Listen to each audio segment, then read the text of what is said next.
گھر میں بیٹیاں جوان ہیں، کوئی رشتہ اس لیے نہیں پوچھنے آتا کہ ان کے پاس دینے کے لیے کچھ نہیں ہے، اور باپ مزدوری کر کر کے بمشکل گھر کا چولہا گرم رکھتا ہے، اور بیٹیاں ان کے سر میں چاندی اتر رہی ہے، تو وہ باپ کتنا پھنسا ہوا، اس کی گردن کتنی جکڑی ہوئی۔ اور اگر کسی کے پاس رقم ہو اس کی ضروریات سے زیادہ اور وہ اس کا رشتہ دار بھی لگتا ہو، تو اس کو سوچنا چاہیے کہ میں اس کی مدد کروں یا نہ کروں۔ اس کو کیلکولیٹر لے کے حساب کرنا چاہیے کہ یہ میرا بھائی ہے، یہ میرا بھانجا ہے، یہ میرا بھتیجا ہے، یہ میرے چچا کا بیٹا ہے، یہ میری پھوپھی کا بیٹا ہے، یہ پھنسا ہے، اس کی بیٹیاں جوان ہیں، کوئی وسیلہ ہی نہیں، بمشکل گھر کے اندر کھانا پورا ہوتا ہے، اور بیٹیاں گھر کی دہلیز میں بوڑھی ہو رہی ہیں، اور اس کے پاس دولت کے انبار ہیں، اور یہ سوچے گا۔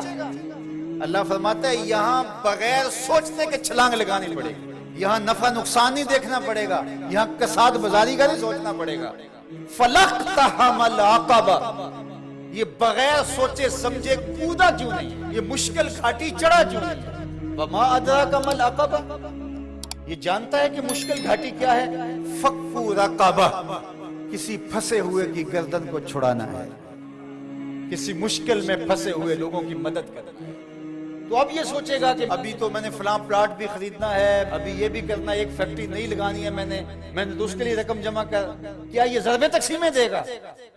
کہا اگر اسلام کا نور سینے میں اترا ہوا ہے تو اپنے بھائی کی مصیبت کو دیکھ لے گا، جب وہ جانتا ہے یہ واقعی پھنسا ہوا ہے، تو پھر اس گھاٹی میں چھلانگ لگاتے ہوئے وہ دائیں بائیں نہیں دیکھے گا، وہ فوراً چڑھ دوڑے گا اور فوراً فیصلہ کرے گا تاکہ دکھی کو مصیبت سے نکال سکے۔ فَكُّ رَقَبَةٍ، کسی پھنسے ہوئے کی گردن کو چھڑانا، کسی مشکل میں پھنسے ہوئے لوگوں کی مدد کرنا ہے۔ او اطعام فی یوم ذی مسغبہ، یا بھوک کے دن کھانا کھلانا ہے۔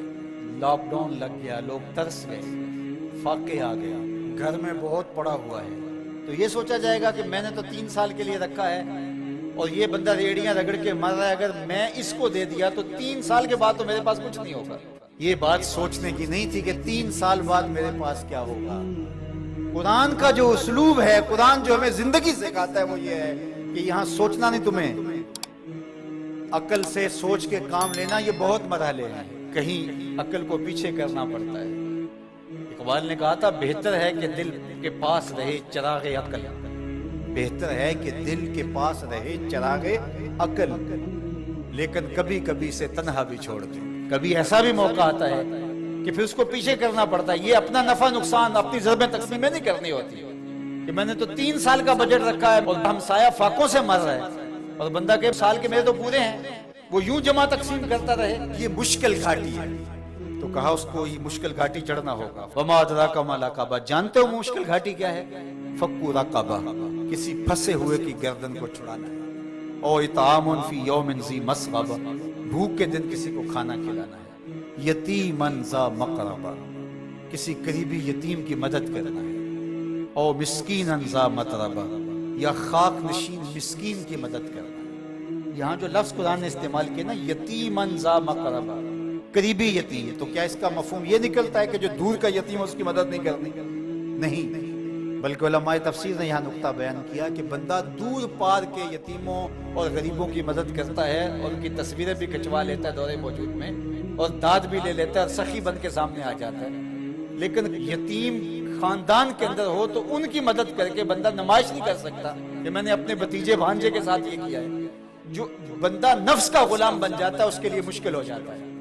تو اس لیے اللہ تعالیٰ نے یہاں جو لفظ بیان فرمایا یتیماً ذا مقربہ، قریبی یتیم کی مدد کرنا، او مسکیناً ذا متربہ، یا خاک نشین مسکین کی مدد کرنا۔ کچھ لوگ انہیں پتہ ہے ہماری ہمسائیگی کے اندر ان کے ہاں نان شبینہ بھی نہیں ہے، تو وہاں جو ہے وہ مہینے میں 500 روپیہ دیں گے، اور 500 روپیہ دے کے یہ سمجھیں گے کہ ہم نے حق ادا کر دیا، ان کی ضرورت کو آپ نے پورا کرنا تھا۔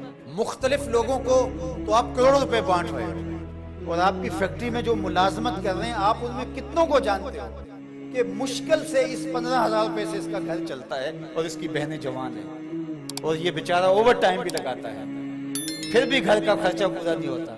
تو تم باہر جو کروڑوں روپے دے رہے ہو تو بہتر نہیں تھا کہ اپنے اس مزدور کی تم مدد کر دیتے؟ اللہ ہم سب کو سورہ البلد کے مضامین پر غور و تأمل کی توفیق